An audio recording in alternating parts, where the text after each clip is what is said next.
beloved Boss Mike Cervera. At Bok, may nabanggit ba si Secretary Remulla dun sa raid na nangyari sa isang KTV bar sa Pasig na sinasabi pag-aari ng pamilya ni dating Congressman Mike Defensor? Yan. Well, Jiggy, ginigiit ni Secretary Remulla na matibay daw ang ebidensya ng mga otoridad sa kaso ng asawa at saka anak ni former Congressman Mike Defensor. Pero Ka mga kababayan, lagot ka. Nasingit dito mga kababayan. Matibay daw ho yung pong ebidensya laban po rito sa asawa at anak neto pong dating kongresista na si Mike Defensor. Opo Ito hong laging nakikita nyo ho sa mga kikilos protesta. Ayan Lalahanin natin na yung primary unit na namahala dito sa operasyon na ito ay NBI at hindi ang PNP. Pero be that as it may, ang sabi ni Secretary Remulla, meron daw corporate records that show ownership of members of the family ni Mike Defensor as early as 2025. In reference daw to that is yung General Information Sheet o GIS. GIS. Dapat ng mga kumpanya at mga korporasyon sa SEC every year. At ang latest daw, the last filing daw of 2025, ayon kay Secretary Remulla, nandun pa yung pangalan ni Julie Defensor bilang presidente at chairperson ng... Paano mo lulusutan nga naman yun, Mike Defensor, di ba? Mahirap lusutan yun. Pero mo yung mga dokumento, nandoon pa yung asawa mo. Sabi tuloy ni John Ninyo, nawawala na ng pag-asa. Puro ebidensya, walang kulong. Meron naman, marami nang napakulong. Ikaw naman, nagmamadali ka kasi, alam mo, eto sa panahon ni Pangulong Bongbong Marcos, ayaw niya nung magpakulong lang, basta-basta. Ayaw niya ng ganun. Ang gusto ni Pangulong Bongbong Marcos, pag kinulong mo, hindi na makalabas yan. Sampulan ko kayo. Tignan ninyo. Sino? Si Digong, nakulong, hindi na makalabas. Si Kibuloy, nakulong, hindi na makalabas. Si Bong Revilla, nakulong, hindi na makalabas. Di ba? Ganun yun tignan nyo.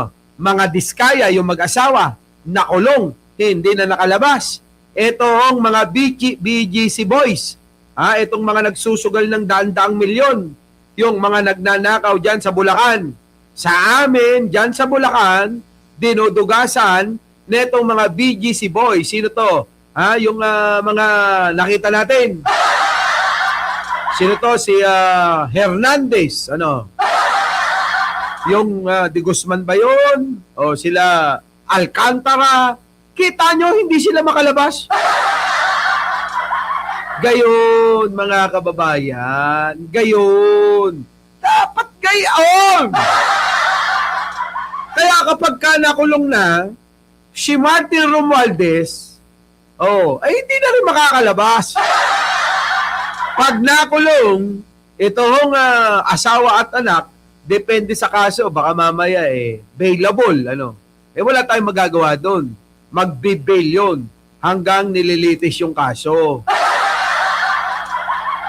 Di ba? Yun kung makita nyo na makulong si Cheese Escudero, wala stick na yan, alangan naman na may, kawawang Heart. Sa bagay, si Heart lagi naman sa Europa. Di ba? Maraming apam. Totoo naman, mas maraming guwapo. Saan? Sa Europa. Kung sa itsura lang ni Cheese na yan, malamang baka mamaya makalimutan na ni Heart Evangelista yan. Sa palagay nyo, sa ganung ni Heart Evangelista, alangan naman hindi ho nililigawan yan. Alangan naman na walang mga manyakis na aali-aligid dyan. Tama mga kababayan. At saka, yung mga aali-aligid dyan, malamang mga bata. Si Chis Escudero, may edad na ho, mga kababayan, malapit na hong magsisenta. Di ba? Malamang yan bibihira na rin niya kung may bengbang pa. Parang mas gusto niya na lang na matulog, haplos-haplos, pisa-pisa, piga-piga. Di ba? Kaysa, bumengbang pa, Yun, mga kababayan. Di ba? Oh. Kaya, syempre, apektado si Hart na sinasabi nyo, hindi. Di ba? Hindi. At saka mayaman naman yun Oo, mayaman. Tuloy. Zerin Development Corporation at yung anak nila na treasurer daw ng Zerin Development Corporation. Kita nyo? That's according to Secretary Remulla. Ngayon, dagdag na rin dyan, ang sabi rin ni Secretary Remulla, maigi daw tanungin yung mismo mga babaeng naging biktima ng human trafficking doon sa tinatawag na Chicago Resto Bar, mga biktima ng human trafficking. Ang sabi ni Secretary Remulla kasi, sila mismo makapagtestigo raw na si dating Congressman Mike Defensor madalas nag-entertain ng mga bisita doon sa resto bar na yon. Kita nyo? Tama ako Ano sabi Si Boying Remulla daw madalas nag-entertain ng mga bisita, mga politiko diyan sa resto bar na yan. O di ba tama ako? Malamang nga sabi ko sa inyo si Mike Defensor yung mga kaibigan pinababeng-bang ng mga babae diyan pang PR kasi yun. Sa mga manyakis na mga nasa gobyerno. Mga kababayan. Ay, nako, maraming kalakaran dyan ganito. Halimbawa, meron kang gustong ipasok o gustong pabor sa gobyerno. Lalong-lalo na nung panahon ni Digong, gagawin mo, share. Baka naman pwedeng pagbigyan nyo na to. Ayos na lang yung dokumento, share. Share, baka naman pwedeng pa-release na yung bayad. Kasi para... share, katapusan pa naman ang deadline 15 pa lang ngayon baka lang pwedeng katapusan. Antayin nyo na lang. Share, sa akin lang pakiusap. Baka pwede mo nang agahan kung magagawa ng paraan. Ganon. Share, sige, share. Meron ho akong pag-usapan natin doon. Saan yan? Mukhang okay yan share share, tara, punta tayo doon. Sagot ko lahat. Lahat. Putik na yan, pagka talagang yan mga kababayan, talagang gigil na makuha ng pera o baka may paggamitan doon sa bayad sa kanya ng gobyerno. Gagawin yan, mga kababayan, maniwala kayo. 2 hanggang 5 babae yung papakumpol dyan. Sir, eto na po. Mga babae, mamili ka na lang. Pagka manyakis yun, sasabihin nun, sir, pwede, Kong, pwede wala to? Trip ko lahat, wala akong maitulak lahat kabig Sir, baka naman hindi nyo kayanin 5-5 yan. Hindi, kaya ko to, sabay-sabay. Diba? Anong ibig ko sabihin? Maraming mga nasa gobyerno, umaming kayo, mga manyakis.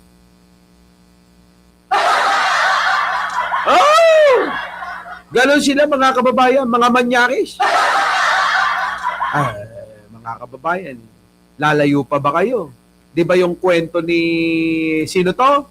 Yung kwento ni Nino Barsaga, 'di ba? Ano yung kwento ni Nino Barsaga? Nagdadala ng mga babae sa Malacanang nung panahon ni Digong. Kita nyo? Kaya nga Kaya, ewan ko ba? Sana mauso na lang lahat ng mga leader ng bansa, babae, Babae na lang. Ang problema, kapag puro babae naman yung mga leader, wag ng mga lalaki kasi nga, mga nasusuhulan ng babae Kaya babae na lang. Ang problema, baka masuhulan naman ng mga lalaki. Ayun. Oy, kapag ka mga babae ba yung mga leader, yung mga secretary, USEC, undersecretary, assistant secretary, pagka mga babae ba, hindi kayo masusuhulan ng lalaki? Ano?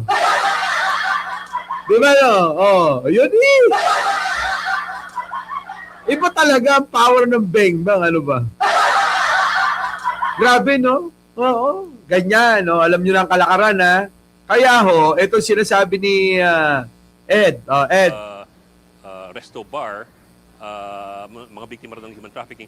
Sabi ni Secretary Mulya kasi sila mismo makakapagtestigo raw na si dating Congressman Mike Defensor ay madalas nag-entertain ng mga bisita doon sa Resto Bar na yun. Kung saan ngayon na-affiliate nga sa human trafficking. Nyo? Sabi naman namin, but being a customer may not be the same as being an officer or owner of the company. Sabi niya, but for that you have to look at the GIS, yung binigyan natin kanina. Kita nyo mga kababayan ko, no? So ginagawa nga, di ba tama ako na ginagawang opisina yan ni Mike Defensor? Oo, sabi ko sa inyo yung ating bolang kristal mga kababayan bibihira talaga Siya sa 100 na sinabi natin, swerte na kung may mamali na isa. Oo, swerte na yun. Lahat nagkakatotoo Di ba? Paano? Tuloy! Ayon sa kanila, nakalista pa rin yung mga miyembro ng pamilya ng Defensor. Our beloved Boss Mike Cervera.